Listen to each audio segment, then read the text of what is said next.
Si Beyonce, hindi ako nagkakamali. Ha? 500,000 to 1 million ang kikitain niyan sa loob ng isang buwan. Sa unang mga buwan. 500,000 to 1 million ang kikitain niyan sa unang buwan. So huwag niyo sabihin, tsamba, ito'y totoo at malalaman ng mga tao nakaparibot diyan sa inyo.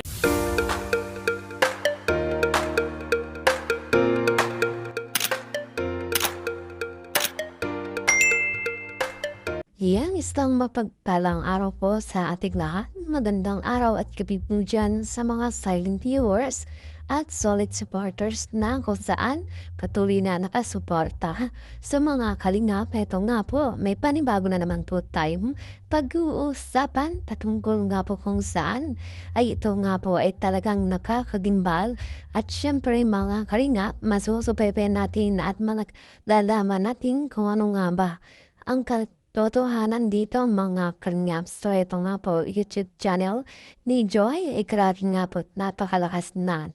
Dinaig na nga po ang channel ni Beyonce na kung saan mga kalingap ay pinagmamalaki ni Mang Ike. So yan nga po ang ating pag-uusapan. Maya-maya na lamang. Pero bago po yan ay lagi kong paalala sa inyo bago po tayo magbigay ng ating mga komento at opinyon. Itapusin po muna natin ang kapwalang video nang sa dalang nga po yakma po ang ating i-comment mga kalingap. So, lagi ko rin hiling sa inyo ay patuloy din natin suportahan ang mag-ama na matubang. Walang iba kung nisin Kalingap Rab at Kuya Bal Santos matubang. At syempre, ganun din ang kanilang may bahay. Walang iba kundi sina Ate Edna Vlogs at Jackie Tavia. Huwag po sana tayong magsasawang sumuporta, mga kalingap. So yun na nga, YouTube channel ni Joy. Grabe nga po ay talagang inani o talagang nagkaroon ng malaking subscriber na kung saan sinasabing napakalakas mga kalingap. At grabe nga po ang support ni Fran dito. Kakaiba talaga itong suporta ni Fran dito kay Joy natin na kung saan mga kalingap talagang heto nga po. Nakakatuwa mga kalingap dahil si Joy ay talagang meron na naman po nga po panibagong opportunity at talagang blessings ito mga kalingaps sa kanya, no? Talagang ito nga po mga kalingap, pinagkukumpara ng lahat itong channel ni Beyonce at ni Joy na kung saan ay sinasabi nilang wala nga pong binatbat itong YouTube channel ni Beyonce dahil itong si Joy nga po ay nakikitaan ng maraming subscriber mga kalingap. Marami nga po ang sumusuporta dito kay Joy natin at syempre unang-una dyan ang Team Kalingap na nakikita nilang napakabait nitong ni Joy na kung saan ay marapat lamang na makamit niya ang ganitong ka-blessing mga kalingap. At talagang pinagmamalaki nga po ni Kalingap Rab itong si Joy dahil nga po sa kabila ng lahat, sa kabila ng maraming pinagdaanan, ay hindi nga po tumalikod dito sa Kalingap. Pagkas ay si Joy natin nakikita nating proud na nakilala ng Team Kalingap. At syempre pugod pa nga po dyan sa mga iba pang K-Angels na kung dyan, saan mga Kalingap, ay hindi nga po pinili ang tumalikod pagkus ay ito nga po patuloy na nakasuporta dito sa Team Kalingap. Hindi nga po nila iniwan ang Kalingap pagkus patuloy pa nga po silang nandyan. So sa ngayon, grabe nga po itong si Beyonce natin inuulan ng mga pangbabash.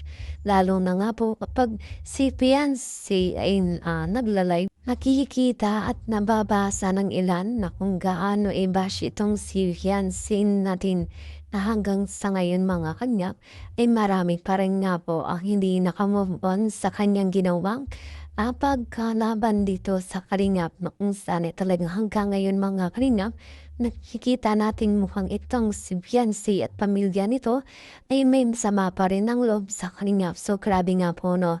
At bakit nagawa pa rin ito ni Beyonce dahil mga Kalingap sinasabi ni Beyonce na hindi nga raw po sila ang lumapit para humingi ng tulong, kundi sila nga po ang nilapitan. Sa madaling salita mga kalingap, hindi nila tinatanaw ng utang na loob yung pagtulong sa kanila ng kalingap. Dahil dito nga po sinasabi niya, talagang maraming nga po ang nag-react dito mga kalingap na kung saan ay lahat nga po ay nakasubaybay kung paano nakilala ng kalingap itong si Beyonce na sa ngayon ay ganun na lamang kung sasabihin ni Viancy ito. Ngayon, dahil sa pagkukumpara ng marami dito sa dalawa, ito nga po mga kalingap mas lalo parami o pataas ng pataas ang subscriber ni Joy na kung saan marami nga po ang umaasa o mas umaasa pa ang ilan na kung saan mga kalingap ay tataas pa ito.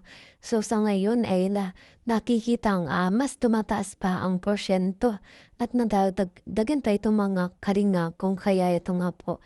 Nakakatuwa para kay Joy na kung saan mga kalingap. Ito nga po ay talagang nagkaroon na siya ng kanyang YouTube channel na kung saan ay malaking tulong din ito sa kanya mga kalingap at sa tulong po yan ni Kalingap Ram. Ipinagmalaki ng Team Kalingap itong paglaki ng subscriber ni Joy at talagang hanga sila mga kalingap at naipagkumpara pa nga dito kay Viancy. At naibangga ko nga po tayo mga kalingap dito nga po sa post sa naging issue na kung saan papayeds natin ay meron nga po ginawa nga nakakalungkot pero mga kalingap sinasabi nila masaya. Pero dito nga po sila nangyari mga kalingap na kung saan si Kalingap Edo natin ay nag-propose na kung saan ay inayawan ng babae. So ang tanong mga kalingap at nais malaman ng sino man na kung sino nga ba ang babaeng ito na kung saan bakit inayawan itong si Papa Eds natin. So mga kalingap,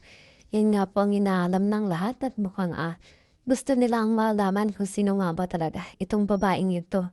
So mga kalingap, may ilang haka-haka nga po na ang tinutukoy nilang babae ay itong si Viancy.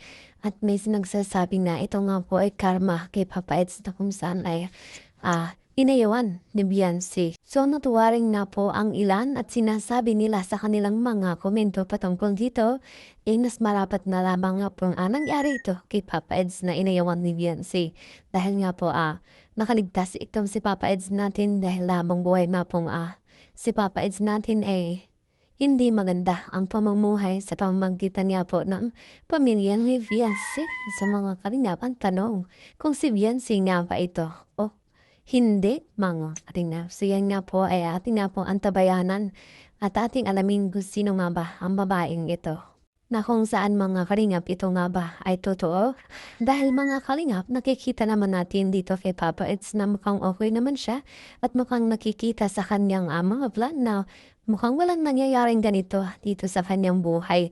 Dahil nakikita natin si Papa Eds masaya sa kanyang pagbigay ng tulong sa kanyang mga beneficiary kung kaya't pa ito ay sinasabi ng ilan na issue lamang o gawa-gawang kwento para magkaroon ulit ng issue o mga bashers itong si Papa Eds natin laban dito kay Viancy.